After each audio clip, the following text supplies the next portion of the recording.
All right, so pleasant afternoon, everyone. Thank you for joining. It's a bit of a overcast in some parts, rainy in some parts. We are working with the weather that we have. If we do um, have a break in internet or power, we will do our best. We'll be back up in a few minutes, but we are hosting from multiple locations. So hopefully, there will be one of us on the call at all times. So again, a warm welcome and thank you for joining our Linen Management Essentials webinar. I am going to test the tech and just launch a poll in the background whilst we're introducing ourselves. And you will see, if you're on your phone, you'll see a poll has been started. Click to open, and then you can just respond as we go. So you will see the poll kicking off now. And let me start. So the agenda today basically is uh, looking at, we'll do some introductions. We will share definition of linen, things that you need to be looking at. We're going to be looking at some linen selection considerations. We're going to have a look at your stock management and replenishment. We're going to get into some of the nuts and bolts on the linen management cycle. Some basics you will not believe, but sorting and washing is the bread and butter of, having a very good linen management cycle. We're going to talk about how we maximize the use and display, the use and the bang for your buck, the wow factor from your linens. And then we're going to get into some question and answers. What I would ask is, folks, we're going to take your questions to the end, but you can jot your questions down in the chat and we will go through them at the end. And that's just because we have a lot of content and we want to try and give everyone the benefit of that content, and then we're going to go through the questions. And if we don't have the time to go through all the questions, we are going to address them on the varying social media channels that we will all have access to. So thank you everyone for joining. And I would like to introduce my awesome um, co-hosts, and I will give them the opportunity to introduce themselves. So I'll start with Charmaine. Hello, everyone. Good evening. Thank you again for joining us this evening. Well, as you know, as you can see there, my name is Charmaine Peters, and I have been working in the hospitality industry for over 25 years. So ideally, I hold a certification in human resource management from Cipriani Labor College, which has given me valuable insights into effective HR practices, which I use all the time because I manage people, manage and lead. And so I come to you with over 25 years experience in the hospitality industry. And I've had the privilege to work in 4 of the best hotels. Well, I consider them the best hotels within Trinidad and Tobago. So throughout my career, I have refined my skills within the front office and housekeeping operations. What I can say, one of my proudest achievements would be the extensive training that I received at the Hyatt Regency O'Hare in Chicago. And that training has equipped me to train individuals within the industry. So over time, it has become quite easy for me. I still face challenges that's difficult to resolve, but it's a learning experience, right? All in one. So I am here today to help you understand more about linen management and also to ensure, that we maintain the highest standards within the housekeeping operations overall. That's it. Thank you, Charmaine. Thank you, Charmaine. And You're welcome. Ruth, our Airbnb co-lead. Say hi. Hi, everyone. Thanks, Michael. Well, my name is Ruth Cumberbatch. I am firstly an interior designer.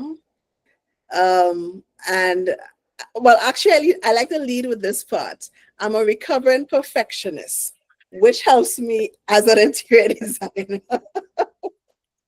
But I've always been into hospitality. My interior design experience spans about 20 years. I know some of y'all say, but you don't look old enough to be an interior designer for 20 years. Yes. And then if I ask my mom, she would tell you that I've always been an interior designer. So, that's up for debate. So I'm an interior designer. I came to Tobago in the year 2010 as part of an interior design, a design team to help upgrade the quality of room stock in Tobago amongst the hotels and so forth. In that, and as one of the members or one of the designers in that program, I realized that a lot of our host hotels, guest houses were having certain challenges.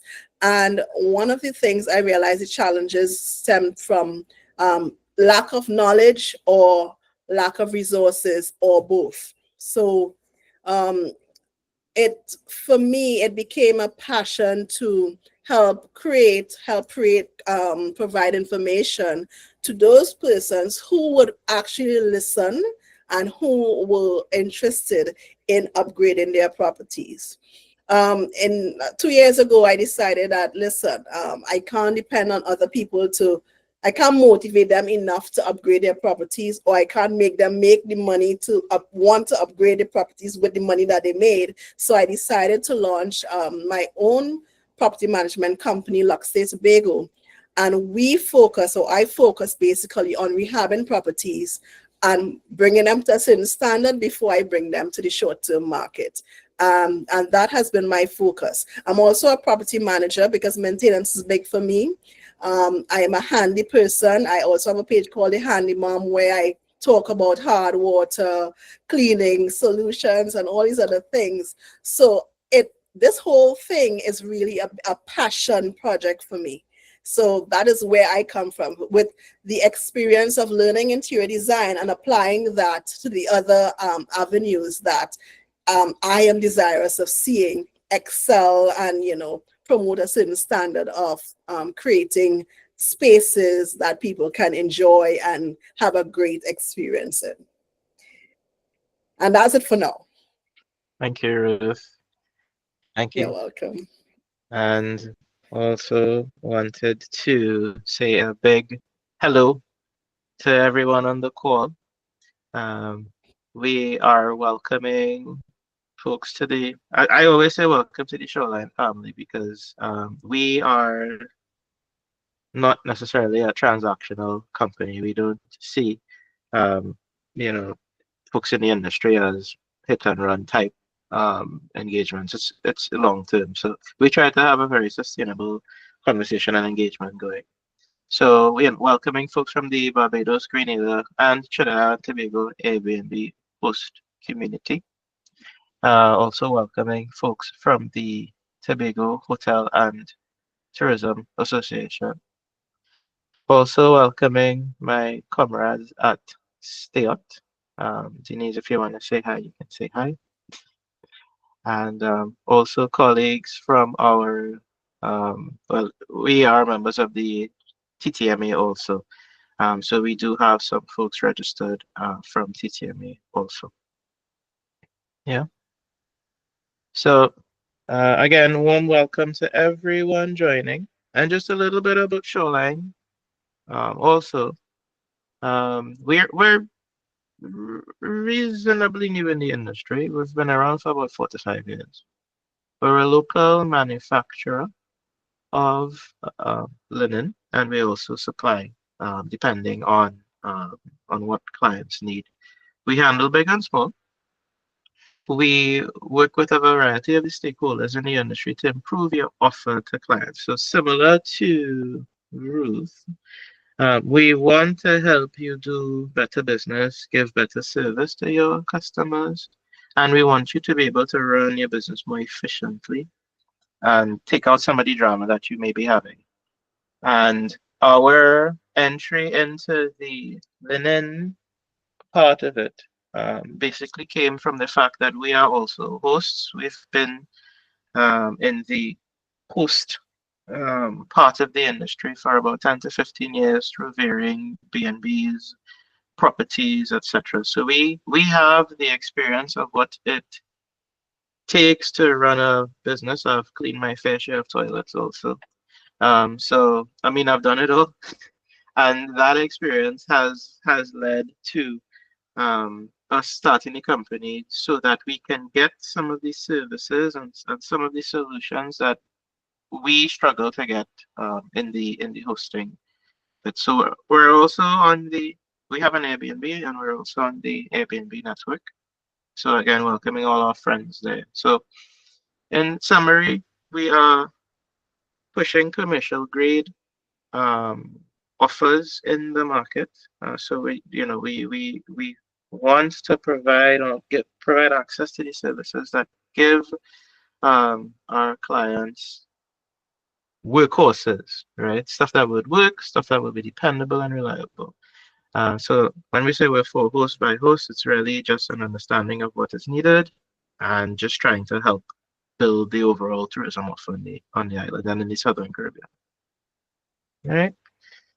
So I'll prod on, or trot on, and I just wanted to folks to appreciate that when we say linen, it's basically anything that you need a needle to sew or you need to wash um, effectively.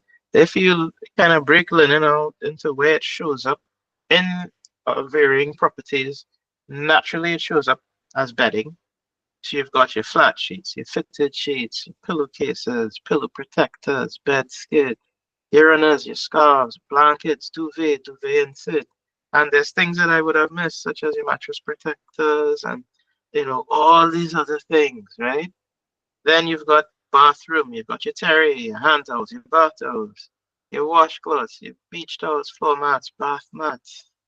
I mean, there's a lot of terry even in the bathroom cycle. Then when you look at kitchen and restaurant, you've got tablecloths, napkins, aprons, kitchen towels, buffet table type things. And then the soft upholstery side of things, which is your like your accent pillows, your curtains, your window treatments, even headboards. Now these aren't necessarily linens, but they are part of the things that we particularly look at. We may use linen in the manufacture of it, but it all kind of falls into the overall look and how you build out a room to provide that next level type of service to your customers. And it even extends to patio furniture, pool furniture, etc. Because it's everything that can be sold.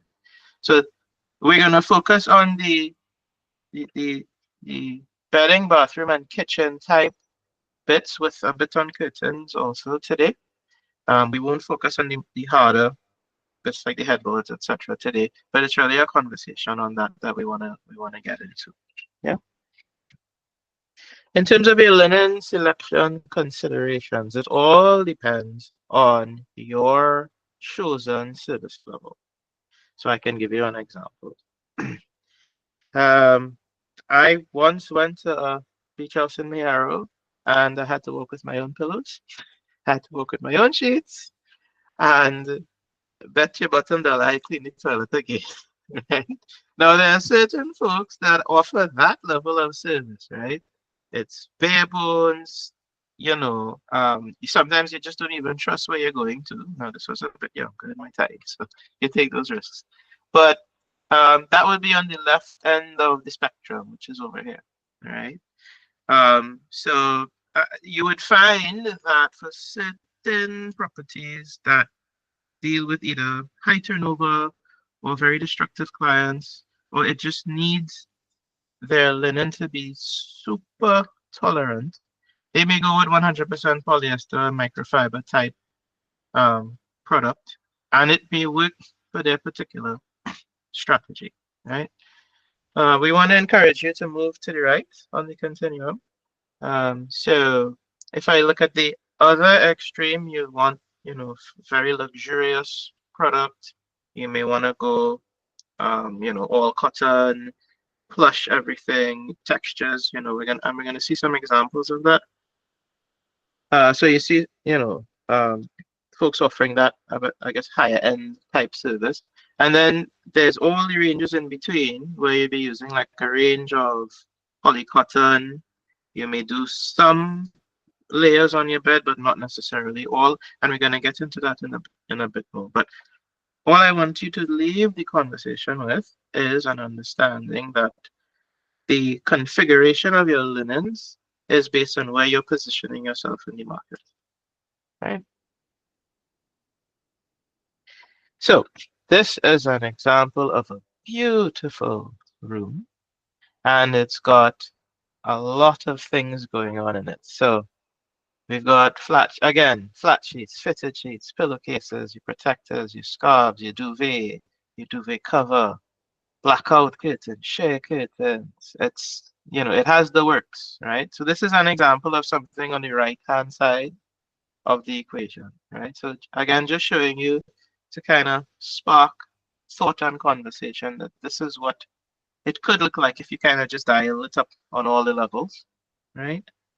I'll show you some other examples. So this is another example of, again, blended with the interior design, but you get the linen, your accent pillows, your towels, your curtains, etc. All right, these are grommeted curtains as opposed to drapes, so you'll see those slight differences showing up. But again, nice design. And Ruth, thank you for those two lovely examples from your portfolio. Again, this is actually an example from Mount Irvin. Not all the layers are there because they have simply a much larger quantity of rooms to manage. So they would be just a bit below, above average, but below, So they would have the sheets, the bed skirts, accent pillows, etc. What's not here is chairs and everything like that, just because of the angle of the photo. But again, you have, all of those elements kind of coming together here, right? Let me just show you another one.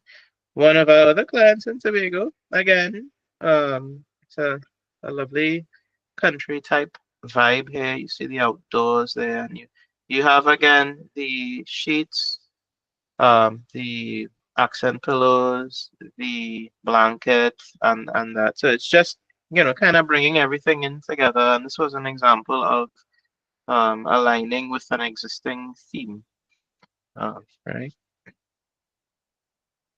And then an example of drapery. This is probably drapery on steroids, but this is an example of a ballroom with one configuration to basically a formal, you don't want anybody to see all the lovely activities happening inside the ballroom. So this is one configuration of it. And then the same ballroom, but for like a breakfast configuration. So you have the combination of the chairs and the blackout. So you see, just your choice of linen, you can change your mood, you can change the vibe of the place. And again, we want to encourage you in that direction, just to think about your choice of linen and how you use it in your properties. I'm pleased to say that there's a little bit of shoreline in most of these photos that we would have shown you. So some linen selection considerations. So let's get practical. Let's look at your sheets. So sheets, we spoke about the blend from your cotton all the way to your polyester / microfiber. So some things to think about. Cotton is lovely. It has a maximum comfort, but it does come with some character lines.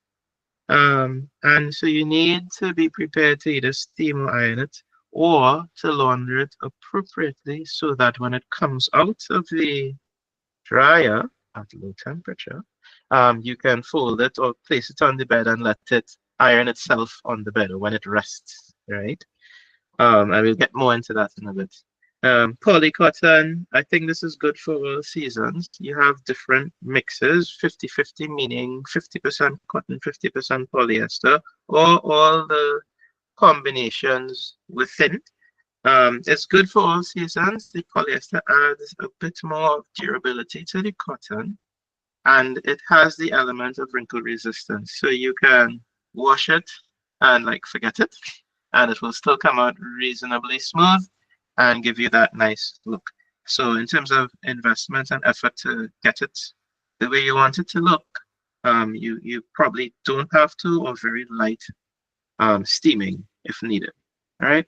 And your polyester microfiber, again, it's very durable. It may feel hot. Some people might find it hot to sleep on. You would need to use this in an air conditioned environment because microfiber on a hot day could be uncomfortable. So if you are choosing this strategy, I mean, you're going to have very low maintenance, but again, some guests may not appreciate it. All right. In terms of thread count, we would recommend 200 thread count and up is generally a good balance. One of the things you need to probably decouple, but it's a natural thing. People think the higher the thread count, the better. But for hotel use, um, the thread count is just one of the considerations. You have to also contemplate the grade of the linen. So a 200, 250 thread count commercial grade fabric will outlast a 400 thread count domestic product because it's designed in such a way and treated in such a way to withstand the rigors of hotel use. So it's like you have a commercial washing machine and a domestic washing machine. They are designed to handle things differently. The trick that most hotels use, like if you go to one of those fancy hotels away and you pull the labels, because I do, it's generally 200, 250, 260, 300 thread count. They rarely go much beyond that. And the reason why is it's good value, it works well, it stands up to the washing. And depending on how you layer it and how you complement it with all the other linens, and the room is nice and cool. So when you jump in the bed, you're like, oh my gosh, I'm in heaven. That's the effect. But you're lying down on 200, 300 thread count.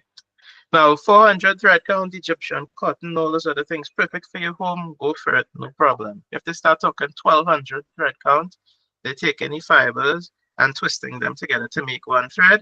So, and no, not for hotel use, right? So we recommend commercial grade material. White tends to match with all decor. It's neutral. It is an indication of cleanliness. And it allows you, because I am vendor agnostic at this point in time, it allows you to pick and choose from a variety of vendors because most everyone carries white. So you don't like the price, you go buy somebody else and you pick up your white sheets. They all complement each other.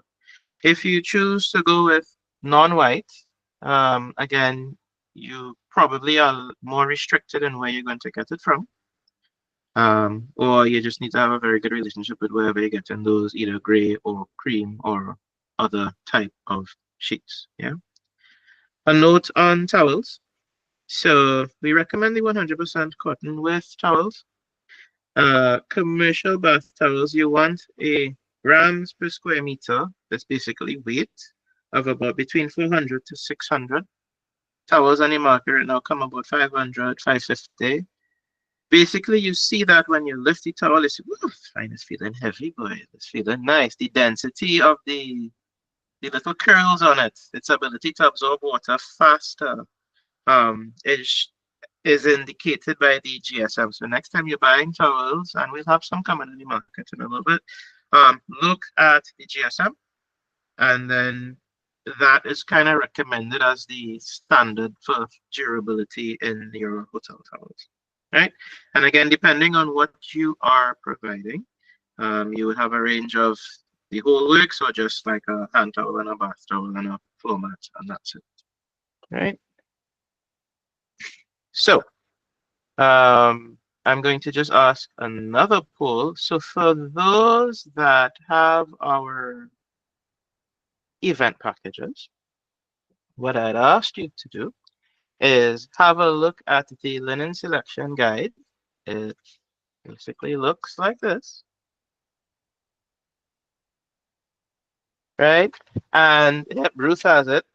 And I want you to thumb through. Now, on this right-hand side of the linen selection guide, we have the fabric swatches described in order. And I want you to have a feel and let me know what you think is the swatch that has the highest thread count, not the napkin in the back. Everything else but the napkin. So you can vote in the poll, which has the results being shown live. So again, the poll will show up as something saying, a poll has been started. Please, respond. Yeah. So I'll give folks a couple of seconds to vote whilst that's happening. And then for those that don't have the event package, it will come to you. It's good for all seasons. Yeah. Right. So I'll run that poll in the background and I'll come back to it when we have finished. So I'll see what the feedback is like. All right. So this is where it gets technical, and I am glad I have my squad with me to help me. So what I just wanted to do is give you an overview of the linen management cycle, and then I'll hand you over to Charmaine to basically share with us all of the good content that we have. If you look at the linen management cycle, this circle on your right is basically your laundry type cycle, and then there's a related semi circle, like a semicircle, which looks at your replenishment cycle, which is your when you have to discard the inventory, how you do your stock counts, what you look for. We just spoke about, which is why I have the greens. Okay, what to look for when you're selecting your linen. We're gonna look at inventory coding, and then the whole process of issuing to the rooms, how you sort, how you pre-treat, how you do your washing, things to look at when you're setting up your laundry, your drying, types of laundry equipment, and your folding and stacking type arrangements. So Charmaine, over to you. Thank you, Michael. Hello, everyone again. All right, so Michael, if you could just go back to the previous slide with the cycle. Of course. Thank you very much. Okay, so at the top of the cycle, you can see collecting dirty laundry. Of course, by now we all know what that means. So as we have our guests stay at our properties, as they check out, we gather all the dirty linen and take it to, your designated area, which should be a laundry. So we then look at sorting the dirty laundry. In the laundry, you must separate all of your linen. So we're looking at the towels must be separated from the sheets, and the soiled must be separated from the regular linen. Now, why are we talking about the soil here? Soil simply because you want to be able to tackle all or any stains that may be on that linen fabric, separate from the regular wash load. Okay, so we have the towels washing separately. You can actually wash the white towels you can also wash some of the white towels along with your white sheets because it's a white wash. All right, especially for the industrial washers. If any of you have industrial type equipment, you can easily do that in that type of wash. moving forward to pre-treating the stains. So there's more than one way to do this. Now, I would have noticed that some of you would have sent quite a few questions on treating stains and all of that, blood, hair dye, suntan lotion, and all of that. So we could get into that. All right. However, it's a simple thing of determining what stain is actually on your linen or terry. Okay. Now, you pre-treat the linen. Now, some of you, I'm not sure what type of chemicals you may have in your laundry. Some of you may have more of a residential type laundry. All right. So you may have things like detergent, fabric softener, maybe oxygenated bleach, hopefully, I hope. What else? You may have vinegar. Vinegar is a big thing in the industry. All right. Very safe to use. Actually, it's even better to use than fabric softener in the wash.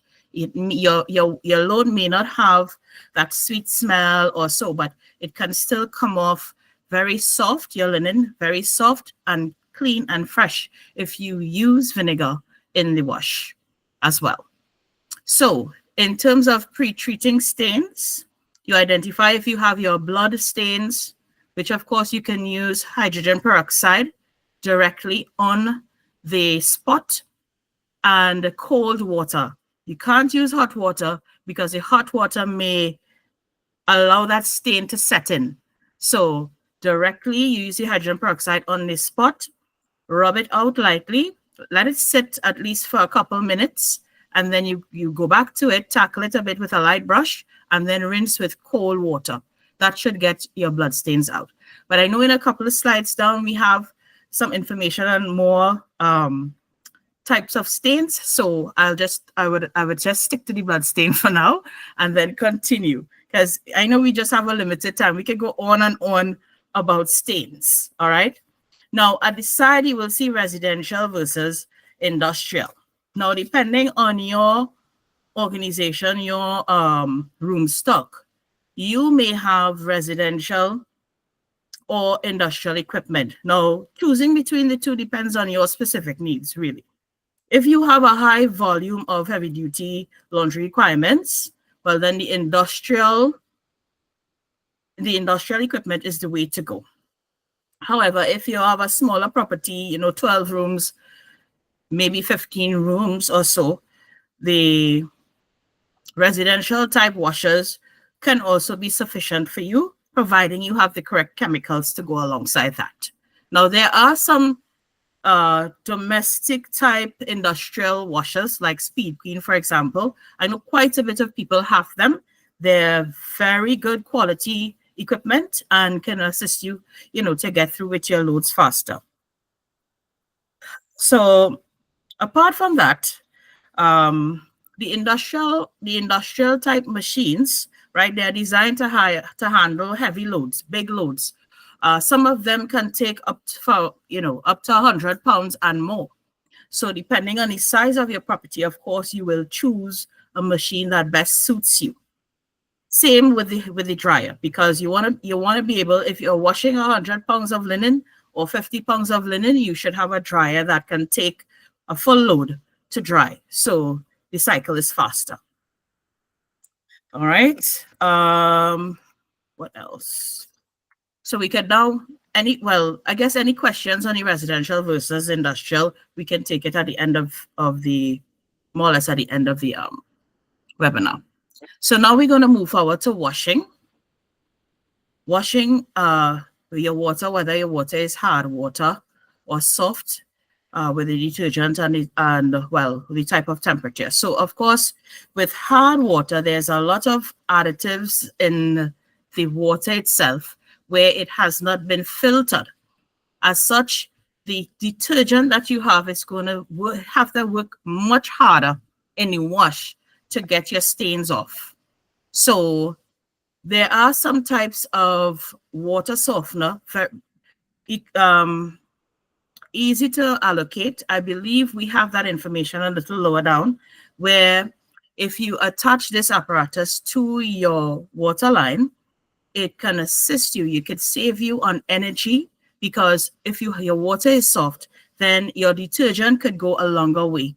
You do not have to have like hot water all the time. It can work in any temperature, your detergent, and it means that you're saving on energy, you're saving on your product, etc. So depending on your type of water, the temperature will be important. Yes?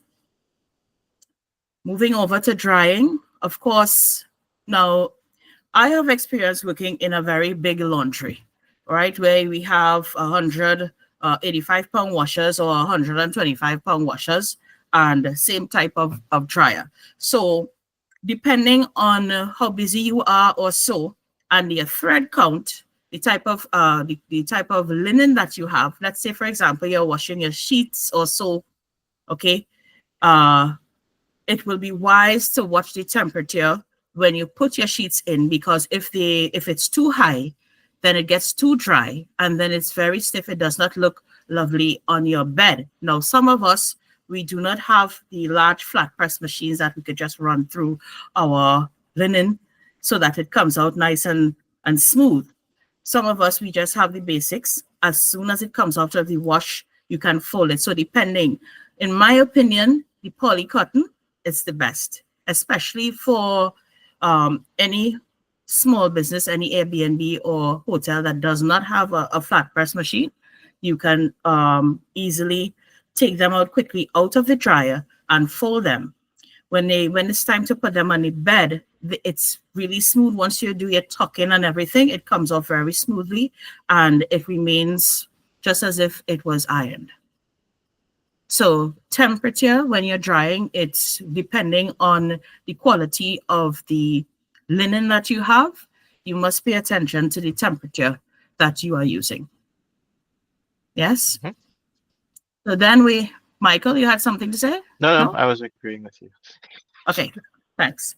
So moving on, we have the inspection and the ironing. So depending on the operation, of course, yes, we may iron, especially like we have Lux State Tobago. When you go into her rooms, it's beautiful. Everything is nicely smooth. Everything is smooth and lovely. Yes. So depending on the operation, everything on the bed would have been ironed or steam pressed or anything of that sort. So you do your inspection when your linen has been dried. You still go through it because you could have missed something prior to putting it into the dryer, or even prior to sorting, you might have missed it, right? So when the linens come out of your dryer, you do a quick inspection of the item. Double check for tears, stains, because it might have a stain that may not have come out in the wash. Now, if you have an industrial type washer, these type of washers come equipped to intake a number of chemicals that work on your stains. However, depending on the stain, you may have to do it a second time.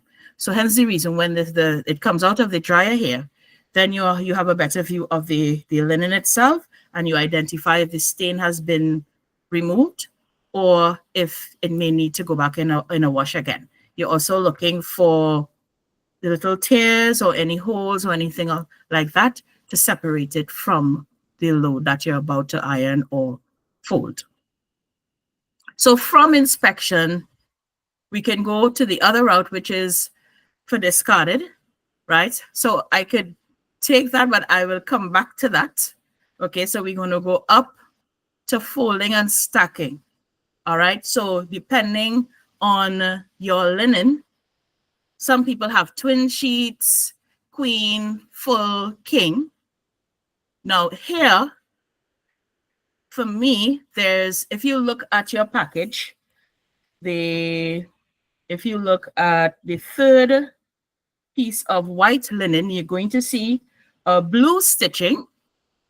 And then the fourth one, you're going to see a red stitching. Now, that type of stitching helps you to identify your linen, especially if you have a lot of linen. So if you are working within a large hotel or even a smaller property, but you still have a lot of linens that you put on your beds. Some people may have 3 sheets.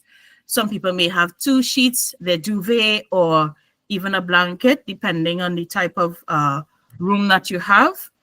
When you wash and you're stacking, you stack it according to the linen. So, for example, that blue stitching could easily identify all of your twin sheets. The red stitching can easily identify all of your king sheets. So even if you have new employees within your laundry and you have your bar with the color coding, then they can easily identify which type of linen goes where. Yes, so that's a very good way to identify your linen. And then, of course, you issue it to the room, and then the cycle starts again. Prior to that, we go back, the discarded inventory, once we have gone through the washing and everything and realize that the stains are unable to come out, then we have it as part of a discarded linen. Now, there's a lot of things we could do with the discarded linen. Some of you sometimes may donate it to a home. Some of you may recycle it towards cleaning cloths, so it all depends on your operation. You could utilize your discarded linen as such. Stock counts. It will be important and imperative to ensure that you do a stock count at least once a month. Okay? This way you can identify if you need to increase your PAR, or if maybe you have pilferage, or if you just have enough to accommodate a large group or so. All right, so checking your linen, checking your linen, you have to check your PAR level. So for example, well, as a matter of fact, we do have a slide on PAR levels that we can tackle. Right, so depending on your property, right? So I'll read it out and then explain as I go. So PAR, or per available room, is a fundamental concept in hospitality that helps companies predict needs and make decisions. A well-developed PAR level system can help hotels provide a great guest experience without causing too much work for employees or to take up too much storage space. So to calculate a PAR level for hotel linens, you can use the following formula. So determine the number of items needed per room. For example, if each room needs 4 bath towels, use that number to begin with, then multiply by the total number of rooms. So multiply the number of items needed per room by the total number of rooms in the hotel. So then once you do this, you multiply by the desired PAR level. So for example, for most properties, if you have a laundry within your organization, then it will be wise to have at least 3 PARs. If you do not have a laundry and you have to send your items out, then it will be wise to have 4 PARs. Yes? So in case 1 PAR is taking too long to come back, you still have 3 PARs to work with, which means you should have 1 set in the room, 1 set in the laundry that's dirty, and another set that's ready to use for the next day. So if your hotel has 100 rooms and each room needs 4 bath towels, then you would need 1,200 bath towels in total. However, in reality, at times we would not be able to purchase the entire 12. But what is important is that you understand how much you need to have to be comfortable for impromptu groups or increase in occupancy. Your room attendants or associates, they work comfortably because they know that they have enough linen to produce the room. Yeah. Okay, so because when you do not have enough PARs, it becomes a problem because then you have to take it out from the room, get it washed, and then wait to put it back. And at times we all know we have persons who ask for extra towels, sometimes for no good reason, right? You may have 2 towels in a room, you give them on the service, then they're still asking, so what do we do? So in order to facilitate that, we must ensure that we at least have a minimum of 3 PARs. And Charmaine, I just wanted to two things there. Um, if you are running on like two pars or even one par, you're gonna burn out your stock. You'll find that you're Exactly. replenishing your inventory very Yes, regularly, and you're wondering what is wrong with these sheets because you're literally beating exactly. them to death, right? I'm sure some of you may have some sheets that's sharing, or it looks like a pattern, but it's very thin. It's because it's being overused. And in some cases, how you wash, how you treat, how you soak will affect your linen. Mhm. Yes. So having the correct number of pars helps with your stock greatly.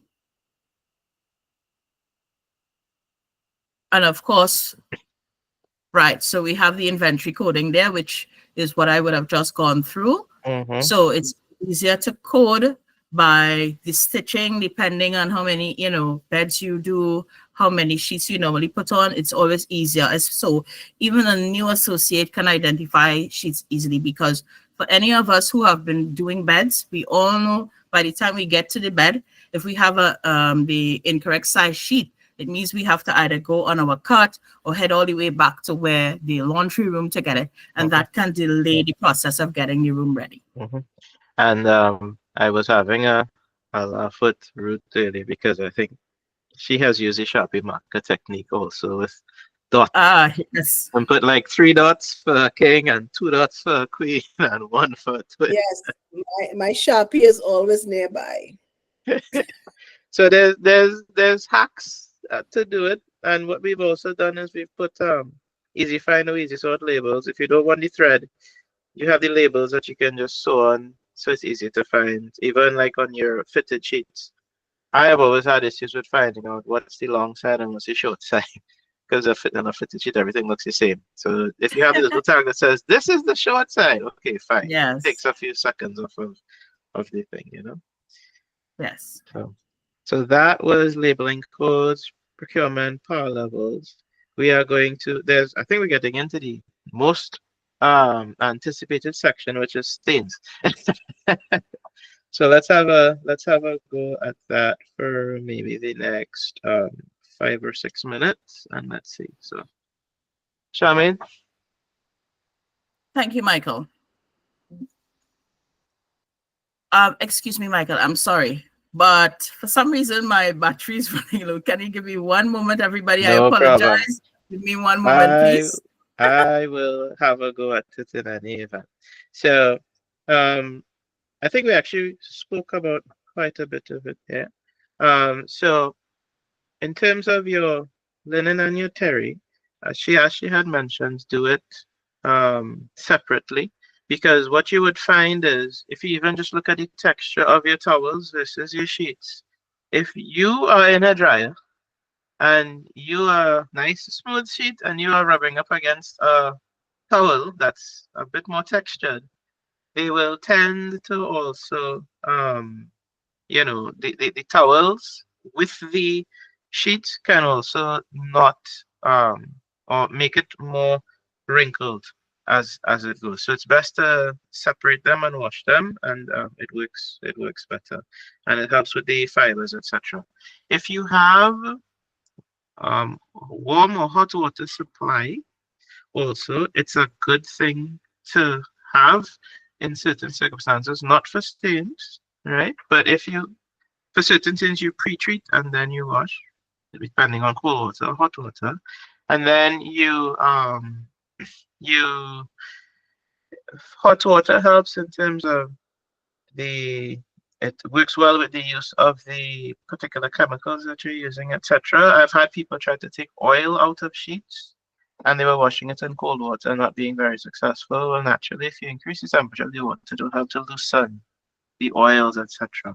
So those are some things to use, right? So suntan lotion, for those that are like close to the beach or they have pools, etc., you may find some of your guests with suntan lotion. So there are things like degreasers that are super helpful. Um, and there's also a spotter that you can use. So there are some stains that you actually have to let it rest or soak for a few hours or soak it overnight. So you pre-treat it the day before and then you bring it back. Yeah. Charmaine, it looks like you're back. I was just talking Yes, about hi. the suntan lotion. Yes. Suntan lotion is a pain for everyone within the industry. It's sometimes it goes in with as one color and comes back out as another, depending on what you're using to wash. Yes. Mm-hmm. But I can just read from my little notes here. Right. So you're basically using the pre-treater or spotter. Now, if anybody would like to know about a spotter that they can use, there is a supplier on island that actually sell the spotter that you can use on your stains to pre-treat before washing. So you can reach out to us and we can send you that information as well. Right here in Tobago or in Trinidad, you can get that chemical. So that's what I would normally use to make life much easier. It has everything that is required to help to get, especially suntan lotion off. Yes. So this can actually, you will let it sit for a while, and then you tackle the spot. Make sure you use the spotter on it, you rub it out and you pre-treat it. Sometimes you can leave it in your detergent, and in certain instances, depending on the suntan lotion, you put just a little more of your chemical in the water after you have done the spot cleaning, and you leave it to soak no more than 24 hours, because soaking your fabric for more than 24 hours could deteriorate your fabric. A matter of fact, so if you're in the habit of doing it for more than 24 hours on a regular basis, you would some of your fabric tearing quickly or shearing. Mm-hmm. So be mindful of that. It's just no more than 24 hours, and then you put it in the. If, for example, you try it 2 times and it has not come out, then it goes in the discarded pile, unfortunately. Charmaine, that actually leads me to our next point, which is washing and drying instructions. So I had a bit of a I actually had fun with this. I've put a fabric label in the poly cotton, and there are some symbols on it. And I've also put fabric instructions. I think the one in black is for one of your standard fare sheets you can get from PriceSmart. And then you've got a label that we have there. So it is important to look at your hair labels. And if I've put some examples there that shows what to do. But if you look at the little bucket with the 40 degrees, it basically encourages you to wash at or below 40 degrees Celsius. Do not bleach. Please do not bleach. Oxygenated bleach might be fine, but the other bleach isn't helpful. And it will also the white linen yellow over time. Correct. And I have some folks that have asked, why is my linen going yellow? Exactly. If you're actually using bleach, direct bleach, while we believe in bleach here, in Trinidad and Tobago, it can actually work against us eventually. All right. So only oxygenated bleach in your wash, please. And then tumble dry at a low temperature. And then if you want to iron at low temperature. So look at the keys. It's always helpful. Now, the fabrics have a tolerance for higher and lower temperatures, but we are just kind of recommending what is optimal for use that will give you a long life from the linens. Yeah. Charmaine, stains. So maybe you can just nip through some of the classic ones that we have. Okay, and some of the things that you can use. Yeah. Well, the persons on the call, right, in the webinar, you would probably see quite a few of, domesticated products on the stains and pre-treatment slide. That's simply because the majority of persons running some of the Airbnbs or smaller hotels may not have industrial chemical to use within their wash. So hence the reason for most of the local ice that I have listed. Okay. Blood, what I've mentioned before, it's easier to use the hydrogen peroxide, all right, and cold water. That way you let it sit for then it comes right out in most instances, especially tackle it the moment recognize that your linen has blood on it. As long as you haven't left it overnight or so for too long, it tends to come out quickly. For general stains, old-fashioned dishwashing liquid, or if you have a really high premium detergent, you can use that along with white vinegar, and that would normally get the majority of stains out. All right. And for hair tie, rubbing alcohol actually works very well, or nail polish remover, believe it or not. However, for your own sake, please ensure you do a small test first before attempting this. That's my disclaimer, okay? But that's what we even do in some of the bigger hotels. At times when if we run out of chemicals for the big time washer and all of that, we just hit the old school way. And we, especially if we want to tackle our little stains and stuff right away, that's what we do. We always have vinegar on hand. We always have hydrogen peroxide, and even the oxygenated, the oxywash, in the tubs that you would normally purchase in the supermarket. We always have those things on hand to tackle some of these stains. Yes.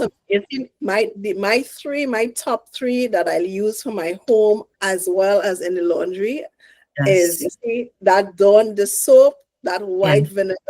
Yeah. You can't go wrong with that. And my other dynamic duo that I see coming up too, which is the baking soda. Yes. We'll talk some more about that. I'm sure a lot of people on the call is fully aware of that baking soda. Yes. I mean, that's a normal staple that you should have in your laundry. All of those things that we mentioned, it's a staple for the laundries so that you can, tackle your stains easily. So we have, so the Juve paint and makeup. What do I have here? Use liquid detergent directly on the stains. Or you can spray your spotter. If you have the spotter, you can also pre-treat with that, rub it in, and then let it sit for a bit. All right. The usual, you try to avoid, when it comes to stains on the whole, you try to avoid the hot water because hot water tends to help the stain to set in a bit, depending on the stain. So you use neutral, regular water or cold water. Yes.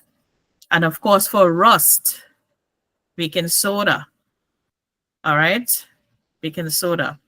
And Use on rust. Now, sorry, go ahead. No, I was just going to say that there's folks receiving water from heavily corroded steel pipes, and that's where your rust will come in. Yes. So, Yes. That is a reality, unfortunately. And sometimes a rust stain looks like blood, like old blood on your sheet, your white sheets. I'm sure some people can relate to that. And you may have persons saying, oh, you have a blood stain on your sheet. You didn't clean your sheets properly. But you may know that, hey, that's a rust stain that you try to get away with, depending on the fabrics you would put on the sheet. But, we do have some guests when they come into the room, they do their own room inspection. I'm sure we all have experienced that. Yes. So, yes, that little rust mark can get us into trouble.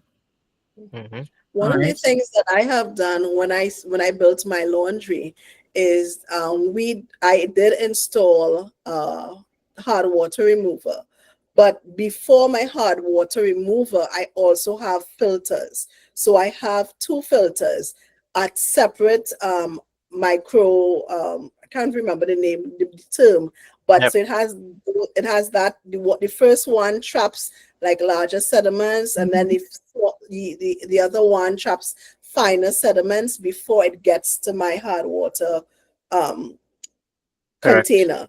Mhm. And that is one of the things that has helped. One of the Mhm. other things that has helped, with, especially with my lens, because I like white to look like white. It must look like crisp. You mustn't see no off white.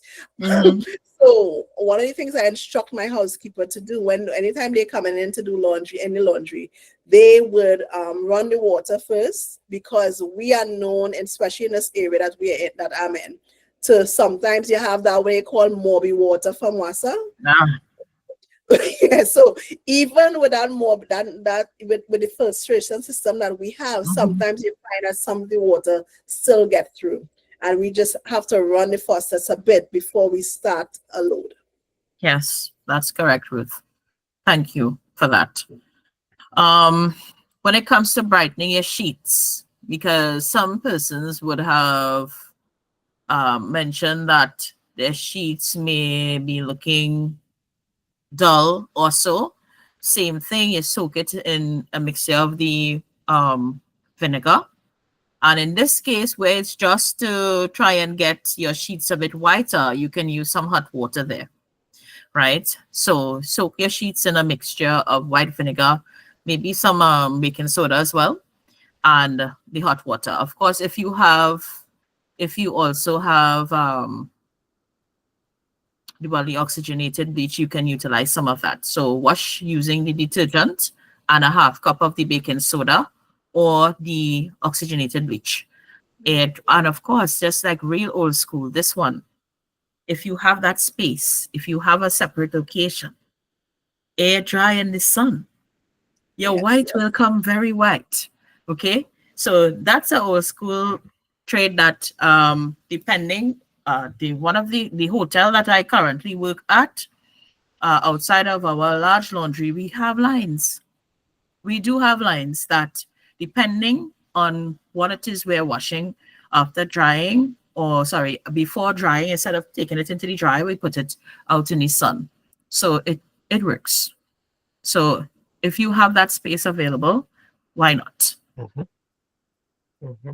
Charmaine, I know I haven't seen it here, but one of the things that we also use is borax. Can you explain how borax is effective in laundry? Well, to be honest, Ruth, I have never used borax. Really? Yeah. So I wouldn't be able to give you any details on that. Yeah. But Well, I I have do. used borax because it is a water softener. So it helps, It does. especially when you add it to your rinse, to Right. help with any type of hard water. It really does help you with that hard water Okay. situation. Yep. Yep. Well, coming from a large laundry operation, we don't normally utilize items like that. So I unfortunately I can't speak to it. Yeah. If you don't have like a hard water reduction system, this could be an option because you're tackling it on the back end effectively. You know? Right. Sounds good. Yeah. Yeah. So yeah, okay, because we would have covered that, yeah. Industrial Mm-hmm. cleaning products. Okay. Mm-hmm. Okay, Yeah. so this one, um, some of you may or may not already know of these products, but what I can tell you, these would be the 6 items I'm gonna just go over quickly. Would be the usual chemicals that would be utilized within a large laundry operation. So we have, of course, the detergent, which a premium detergent gives effective cleaning action at various water temperatures. So in most instances, if you do not have a hot water tank to give you hot water in your wash, your industrial washer can still, depending on who's installing the chemicals, etc., they can put the titration to suit your cold water washes.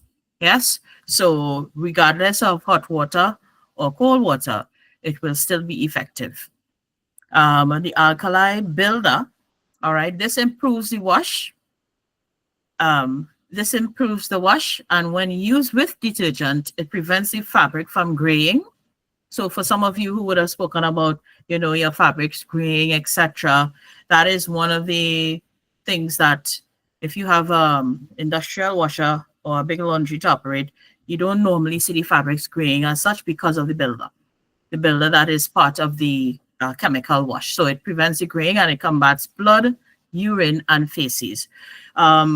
Organizations like the hospitals, laundromats, hotels tend to use this product in their wash simply because of the heavy load status, the amount of linen that goes into the load to ensure that it comes out clean. And then, of course, we would have just spoken about the oxygenated bleach. It's safe to use on all linens, colored or white. It contains additives which remove mildew especially, all right, and aids in the removal of difficult stains and restores the natural whiteness to fabrics. So, yes, in the industrial washers, they also use oxygenated bleach. And then we have the sour or acid agent.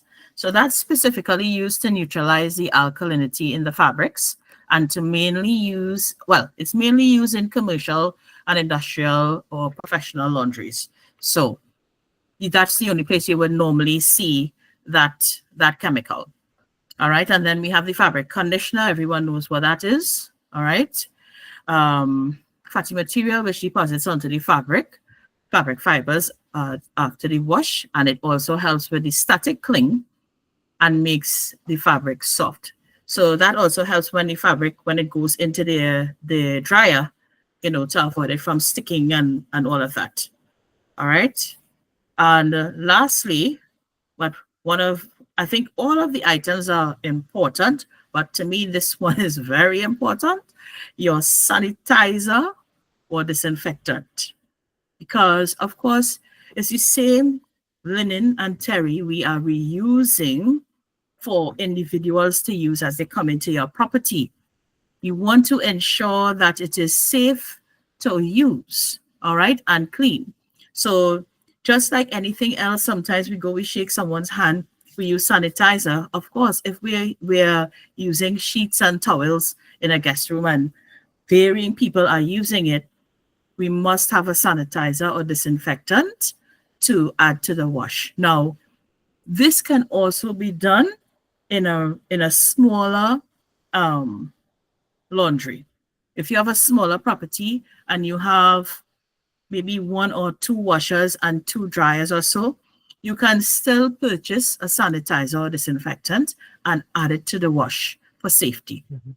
And I think, Charmaine, we can probably just send a list out of some products that they can use or options so that they can get sanitizers.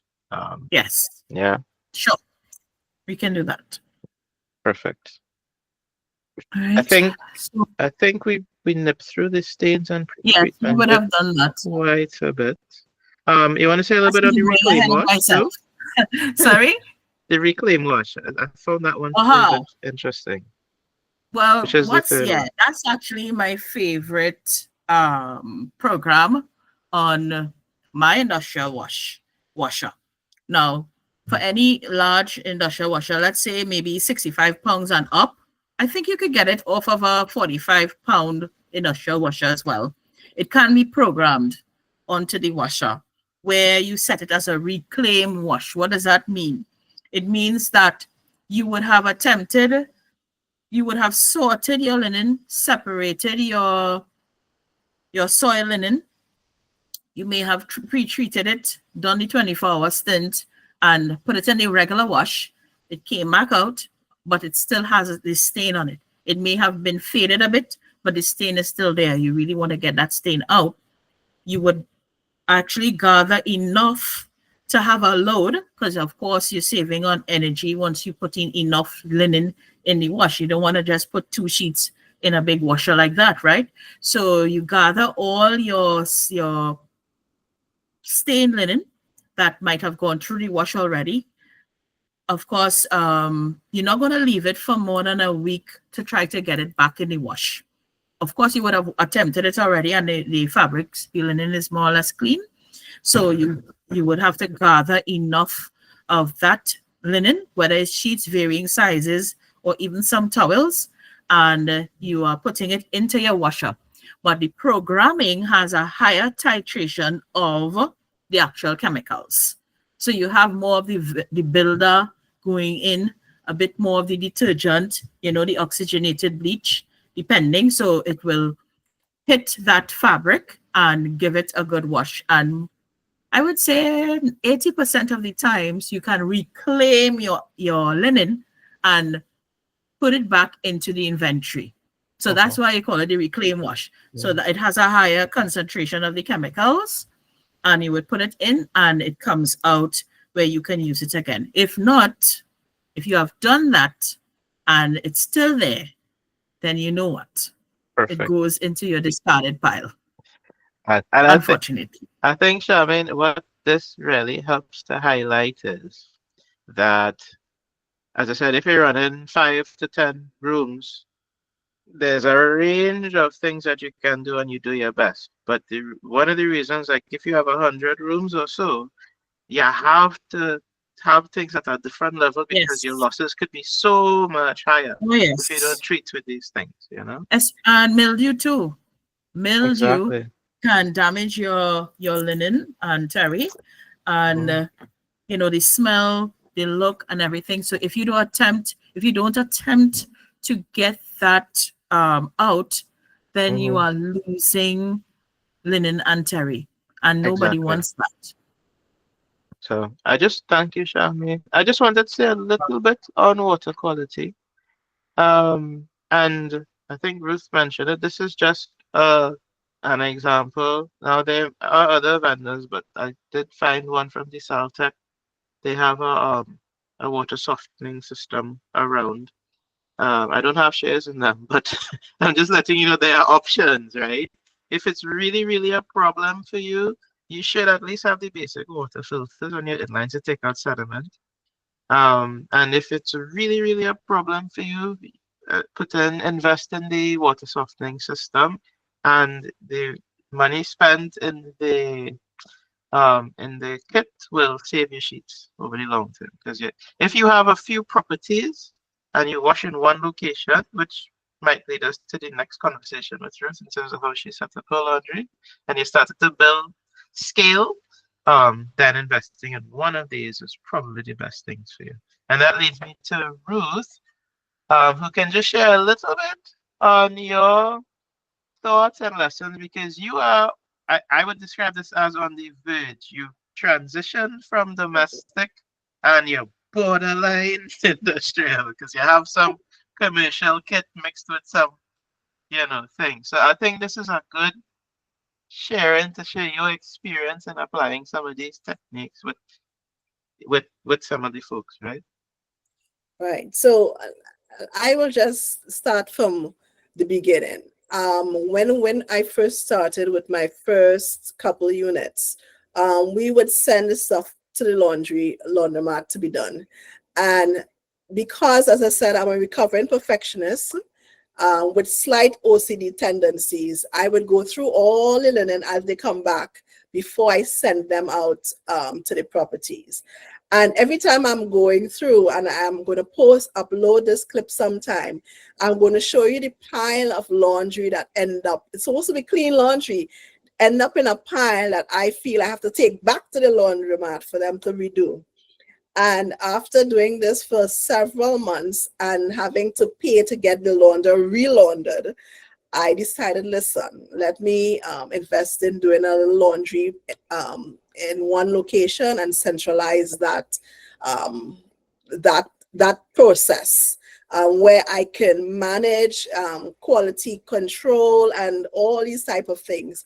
Because I'm also into natural remedies, I also would apply some of these or use some of these processes within my laundry. Now, when I decided to set up the laundry, I did seek consultation with persons who have already established commercial laundries and stuff like that. And what was the best fit for me was using commercial type washers, dryers, so that I can get the best effect or the best bang for my money when my housekeepers did the wash. Because one of the things we wanted to do was make sure that we're not using equipment that would tire or expire or have any service issues in a short space of time. And my appliance technician would say to me, listen, if you're investing, invest in good. They say, well, buy nice, buy nice, and then you avoid something. I can't remember the term right now, but it was an investment. And what I did, I basically set it up with commercial washers, commercial dryers, and allow the circulation in such a way that my housekeeper or myself, depending on how heavy the workload was, could easily put a load to wash. Once the load is finished washing, they transfer it to the dryers. Because dryers normally have a smaller capacity than the washers, we can now split the drying of the items, and that they will dry faster with less wrinkles. And as they come out, we fold and tag them and stack them depending on what size. Now, our units use different size beds. So we use from twin to king. So we had to find a way to separate each one of the sizes. And that's where my Sharpie came in. So every time I bought any new linens or any duvet cover, well, Michael and they were good. So when I got duvet covers from Michael and they, it will always have the little label. And I know which corner to look for it. So we know, look in that corner and you'll find the label. And this is the king, this is the twin, whatever. And that is basically the system that we have. So my shelves are labeled. So the housekeepers, once they're doing the wash and they take them out and fold them, they put them in the respective size allocation. And then they go out to the to my units, which also has their own linen storage area. So it's basically a holding bay that I have within the laundry before it goes out to the units. Mm-hmm. Now, as I'll just go back to the system. We have horrible hard water in the area that I am in, because apparently the water passes through wells, and there's a big buildup of calcium and all sorts of things. So on a personal level, I have had to learn to deal with some of these issues. And that's where some of my DIY solutions have come into play, which I've had to do YouTube videos for them as well, and blogs. But now applying them to semi-commercial, commercial atmosphere, I realized the same principle works well, just as it did for me at home or does for me at home. The same principle works in my laundry. So you'd find that I would have big boxes of OxyClean, big jars of white vinegar. I would have borax, and all of these things are bought, decanted, and labeled so that when my housekeepers come in, they know which item, which product, and most importantly, how much product to use. Mm-hmm. One of the questions I saw about the grain of the sheets, and one of the things we don't understand is that when we use too much detergent, it tends to leave a film on our fabric. And that causes that grain or dingy look. And what happens is that most people are not looking at reading the labels for the detergents they're using to say, well, listen, I don't need to see suds. You don't need to see suds for your detergent to work. You just need to follow the manufacturer's instruction for use of that particular product. Mm-hmm. I remember this supplier coming to me recently because I called to do a reorder. And he's like, you really using this thing as you should? Because, I mean, look how long you call me for order. I said, yes, because I read directions.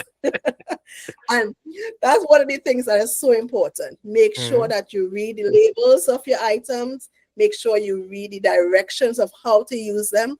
And if you have a housekeeping staff, like I am fortunate to have, you put those instructions in a place that they as well can follow those instructions. And you need to check up on them sometimes and make sure that they're doing it, because that's where quality control comes in. Oh gosh, thank you. Thank Yeah. you.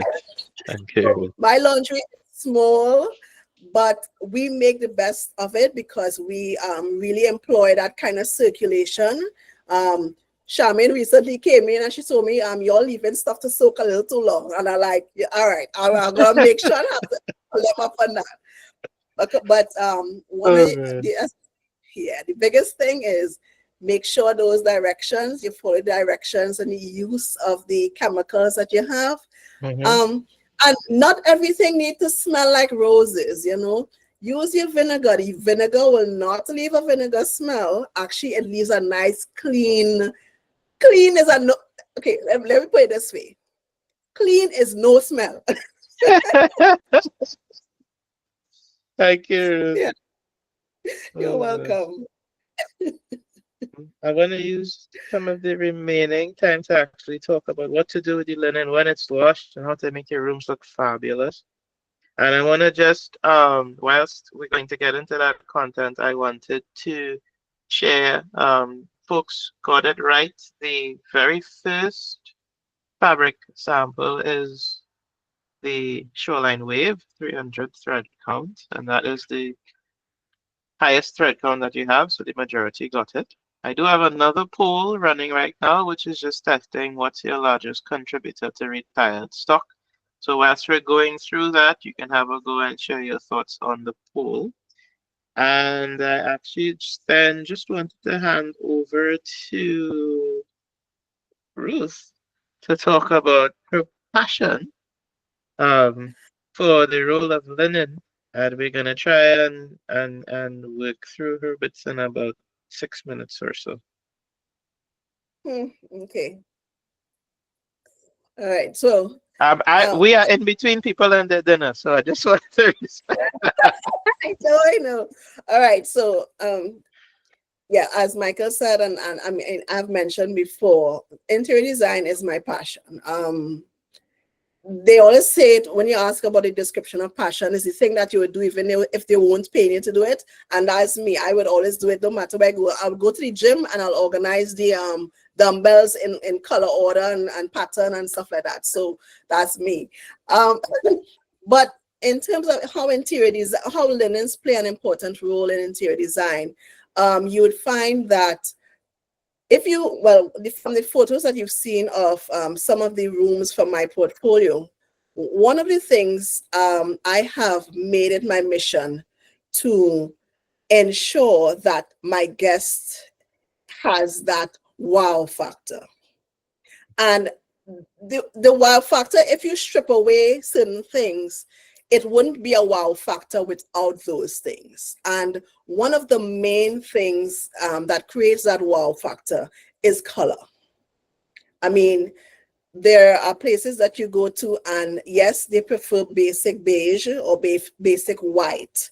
And just adding that pop of color repetitively in or repeatedly or in certain textures or certain areas of the room, you find that you now have a more interesting room. And that is one of the things I want hosts, I want operators to understand is when a guest is leaving or when a patron is leaving where they are to come to stay with you, one of the things they want to feel is that they want to feel that they are welcomed in that space. They want to feel that they can trust the space. And a lot of the things that we do with linens make our guests or patrons know whether they can trust us or not. I remember having a guest come in and she said at first when she walked in, when she saw the pictures, her boyfriend said the bed was too small. But then when they walked in this space and he got on the bed, it was like, It didn't matter what the size of the bed was. He was good, you know. And that's the difference. That's the difference. Your selection of linens, your selection of colors, and how you use your patterns and textures throughout your room kind of help with pulling your whole in-room design together.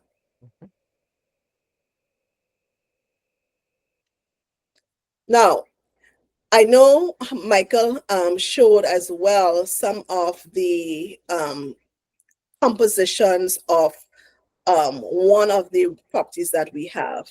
And one of the things that you'll notice is that I have put how to say, I would go on the more luxurious end because those are the people or the clientele that I am targeting. But that doesn't mean that if you decide that you want to go with a cottage theme or something that is more laid back or rustic, you cannot use the same principles within it. And all you need to do is choose what color you're going to be using as your accent color. And not because you use it as your accent color, meaning that tone of color must be the same tone that you use throughout your room. You can basically use different tones of the same color within your room that help pull your room together. And I know that is a whole design seminar, webinar in itself. So yeah, I would even attempt to go into the definition of tones and hues and stuff like that. But basically, if I am going with teal, like, you know, Christmas is coming up and some people, the decor is teal, I don't have to look for the exact shade of teal in order to pull my room together. Right? The other thing is when you have colors that are different in texture. For instance, if I am doing a bed and I may do the bed skirt in a very soft, plushy material, then one of my pillows will be a leather or leatherette. Another one may be a sequin. I just use an example. But all it says is that you don't need to use the same textures throughout your space. You change your textures, and that is what adds interest to your space. Ruth, I think. So, no, I was gonna say one of the things that I know you do very well is the whole concept of layering on the sheet. So just share a little bit on that. Yeah, well, we start with basic white. We use white sheets, and we'll always use white sheets. And what I basically do is try to tie in, whether it be my bed scarf, because some rooms have bed scarves. Some rooms I actually have throws that we leave at the base of the bed, and then I would add a few 1 or 2 throw pillows to kind of pull the space together. And most times, especially when I use my rug or find some other inspiration piece within the room that I pull my color from, I would use the other colors that are complementary within that to put on my bed. Because I believe most times the bed is supposed to be the star attraction when someone walks into a room. And the easiest way to decorate your room and to have a space that is cohesive is find something, whether it be a rug, whether it be a painting, whether it be something with the colors that you like or that is inspire you, and pull those colors and use it within your space. Once you do that, you can't go wrong. That's a big design principle and the simplest of the ones to use. And how I say it now, I'm not a designer, but I try a thing. But I think the 3 elements is the bed. You need to get that bed down. If the bed not working, the room not working. But apart from the bed also, assuming you get your paint color nice and it blended, you then need to look at your drapery, right? For sure. Or your curtains. Oh yeah. I know you have drapery curtains and you have a whole segment on curtains on your blog. Yes. I have to do a whole segment. I have to do them in separate segments. But the important thing for me where drapery or curtains are concerned is you need to be able to give your guests options. So if it is that they want the bright light streaming through and basking, on the face and giving them that glow, or they want to see, they want to not be able to see their hands in front of their face, they must have those options. And that is one of the things when you're looking at drapery and the layering of drapery. So most times I would have a share, then I would have my blackout. In some cases, instead of the share, I would use zebra blinds, because those are one of my favorite blinds to use. Very But trendy. yes, in some cases, I actually have 3 layers. So I would have the blinds, then I'd have the shade, then I'd have the blackout. So it all depends on where your room is located, what level of privacy you want to be able to offer. And yeah, and basically that, because if I had a space that was looking out over the ocean and the only person who could see into my room is a man with a telescope on a boat, then I have no use for blinds, right? Yeah, so Yeah, definitely. you apply it differently in every circumstance, but make sure that you give your guests the option. And we put in the package for those that have it. There's actually an example of a share and a blackout. Now, in this case, they are almost very similarly colored. Oh, you have it in the back. I um, do. and in this case, yeah, they can almost substitute for each other, Yeah, but you can blend it with a different color, a different hue. You can have some fun with it, right? But it's I think it's the blue one on the sheet here where we have the share. right. There you go. Yes. Yeah. So and then what you have there is the gray blackout. Right. It's the other one, I think it is. No. Oh, yes. Hold on. So Yeah. how to tell your blackout? It has a black thread. So the better quality blackout has a black thread that absorbs the light. There's some blackout that's more plasticky in nature, and they tend with sunlight to stick. And when it goes in the laundry, it becomes a bit of a mess.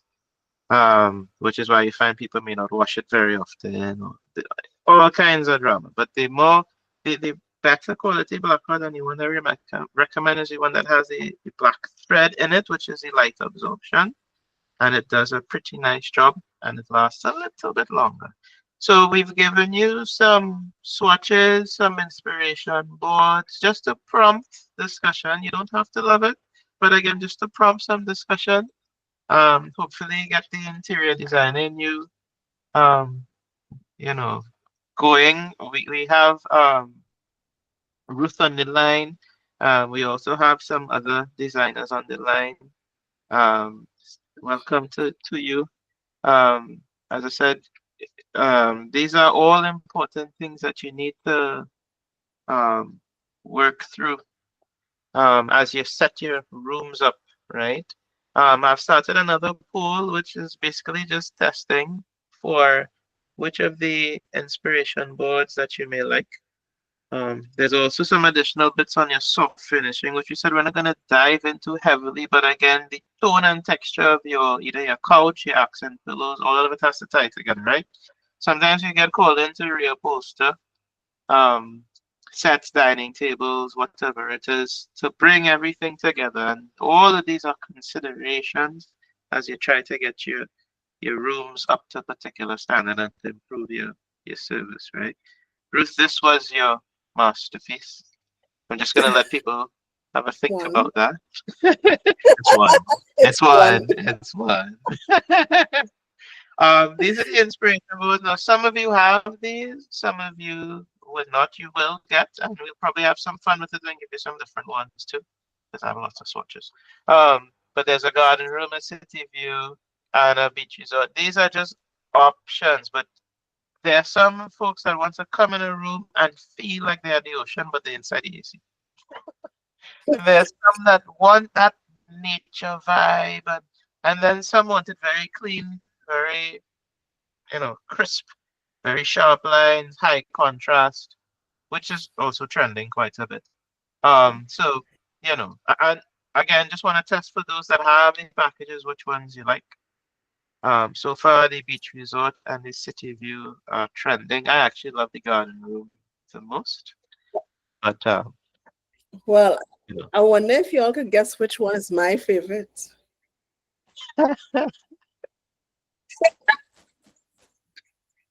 Oh gosh. Michael, you want to get my wild guess? I think you like the garden room. You think so because you like it? No, because you slowed it down on your post. You put the most amount of airtime on that one. It's either that or the city view. Actually, it's I both. think it's the city view that It she likes is, the most. but I like to add greenery, so it's both. Oh gosh. So we have the poll going. We are actually maturing in terms of the content that we have. So keep the poll going. Um, which is this poll we have going right now. And I think what we actually want to do now is get into a bit of Q&A. Now we are literally just over time. Probably gonna beg a 5-10 minutes from you again, and then we'll wrap probably at 7:15. But I wanted to not miss the opportunity to engage with folks and to answer any questions, get any feedback from folks. We really appreciate you spending the time with us. Um, and there are a couple questions that came into the chat. Um, so we'll also try to wrap those up. Um, any folks wanna come off mute and ask a question or for a comment? Well, I will answer one question I saw that popped up from Rihanna. It's just the last question, so I guess I'm working myself back. Rihanna, there are certain suppliers depending on where you are. I have links to those and that I can send to you. When we're finished, Michael, we'll just organize to send you the link. But if you're in Tobago, I can tell you off the bat, Almando's Hardware, you can get borax. In Trinidad, I have a colleague, she goes by the name of Raveni's Collection. She supplies borax, dryer balls, which I also use in my laundry, and all the other type of DIY type products that you want to use in your laundry. Raveni's Collection, you can check out her website and you can get both borax, dryer balls, and stuff like that there. But if you're in Tobago, Almando's most likely would have the borax. And then we have another question on any advice on reducing towel fluff in the laundry. Thoughts? More than I'm looking at it. The second part she says, is it a choice of towel quality? More than likely, it's a towel choice.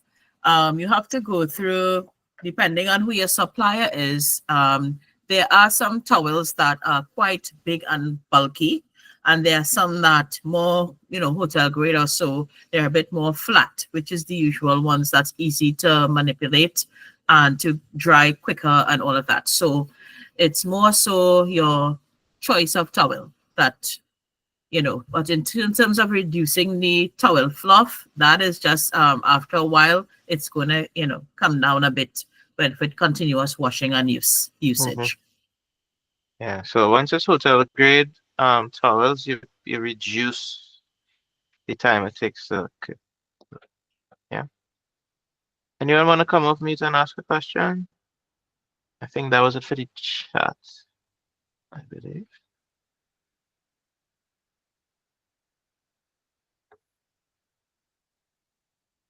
Seems like we answered all the questions already. Looks like it. I'm looking to pick on some people here.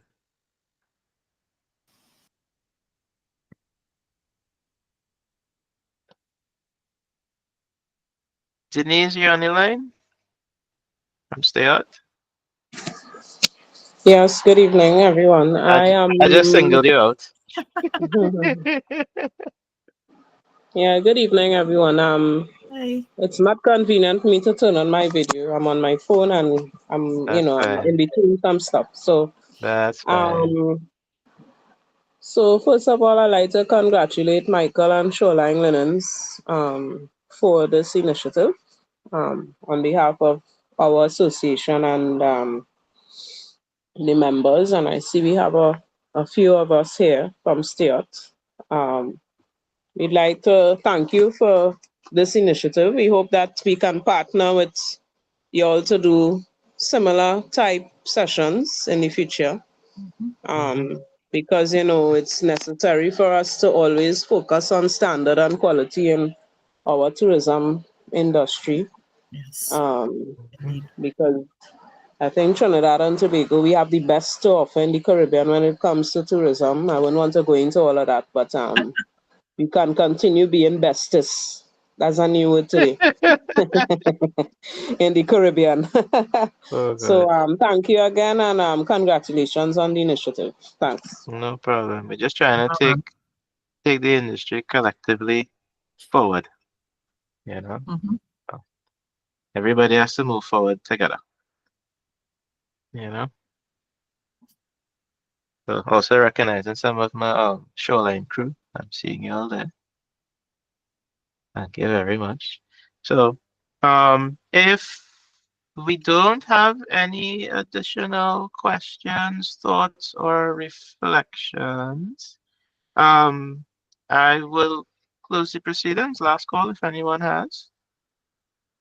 If not, again, thank you everyone for the time and for joining. Really appreciate you spending the time with us. We will circulate some of the links and tips and tricks and where to find this and what to use and which product and everything. We wanted to stay a bit vendor agnostic, but we will give you the cheat sheets. And again, thank you everyone for the time, and just look forward to engaging within the industry going forward. Ruth and Charmaine, any other thoughts? Take us home. For me, it was a pleasure, speaking, giving all the information that I have, because we're all in the same boat, and especially here in Tobago, we need to continue having, exceptional service, quality products. We are competing with quite a bit of countries up the island, so and in order for us to remain on the radar, people must come to Tobago and experience anything, Airbnb, a hotel or so, and feel comfortable and have a good experience with a clean location and exceptional service. So I'm just here to contribute to that, and it was my pleasure. Ruth? Yes, well, my hope is that everyone provides the exceptional service, just as Charmaine says, just as Michael said. I know that we are here if you should need some advice. What I want to say is that we will be doing more of these calls or webinars for the year for 2025 coming in. I've already have a whole list of topics that I want to present to fellow hosts and those stakeholders. So once you guys are interested in getting the information, I believe in giving the information. I am not keeping information for myself. I believe that once we all maintain a standard, we will raise the standard of what people expect when they visit our Twin Island. So let's make a good go at it. And I look forward to seeing more of you here. Tell others about the meetings, and so that we can build this community with standard in mind. That's indeed. And what I also wanted to recognize is, whilst the predominant attendance has been Trinidad and Tobago, we also had guests from Barbados, and I think Grenada also joined today. So, I mean, the Southern Caribbean is starting to show up. We're building a vibe, I would say. We're trying to get the overall service. Jane, is that you on the call I'm saying? We are. You could pop in and say hi. But as I said, we are trying to raise the overall service, and get everything, the standards increasing London is on in the the line southern as Caribbean. well. Oh, okay, there you go. Ah, very good. Yeah, we had so much content, we didn't get much time for everyone to say hi, but there'll be lots of other opportunities there.